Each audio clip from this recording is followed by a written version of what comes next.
There are times when you may want to manage the permissions to a document library on your intranet. On SharePoint, you have document libraries, which are where you house documents. But sometimes you want that document library to be specialized for a certain group or person and not accessible to everybody. So if everybody has access to the site, you might want to make the document library hidden from everybody except for a small group. So that's able to be done with document library permissions. So what you do is you need to go to the settings in the top right and then site contents, because we want to go to the document library and it's not listed in our menu. We can have many document libraries, as you see here. So I'm going to choose documents. And this is the default document library for the site. But again, you can have several. Once you're here, go back up to the settings again and go to library settings. In the window that pops up, select more library settings and you'll get a new page. Inside here, you see permissions and management. So we're going to select permissions for this document library.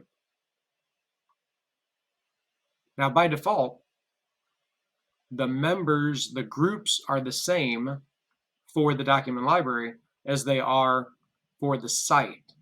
So we need to adjust that.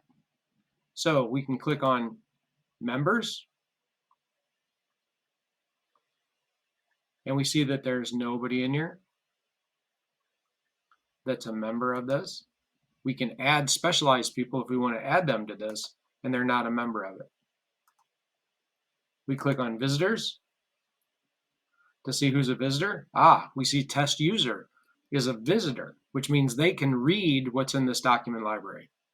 So to eliminate them so that they don't have access to this document library, we select it and then we go to actions. And in actions, we remove that user from the group. Select OK. And now you see that they no longer have access. So while that test user is a member of the site in the visitors location, they are no longer a member of the document library, which means they don't see the document library anymore. It's hidden to them. That's important if you use a site setting of everybody except for external, which means everybody has access to the site. But if you want to limit the document library so everybody doesn't have access, you would come to where you put them in and delete them out, just as I did with that user. And now everybody does not have access to the site. So currently, nobody has access to this document library except for the owner. And if you wanted to make one person specifically a member so that they have the ability to edit and use this document library, you would go to New, Add Users, and you get a window for the document permissions.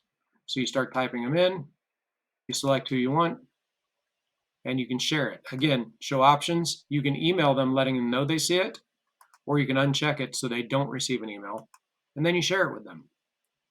And now you see that Demo Test is the only person that has the ability to see this document library besides the owner.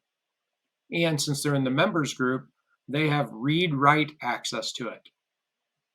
They don't have full control. That would be in the owners group. But they do have read-write access to all the files that are inside this document library. And then whenever you're done, in the menu, just select your home, and it'll take you right back to the main site.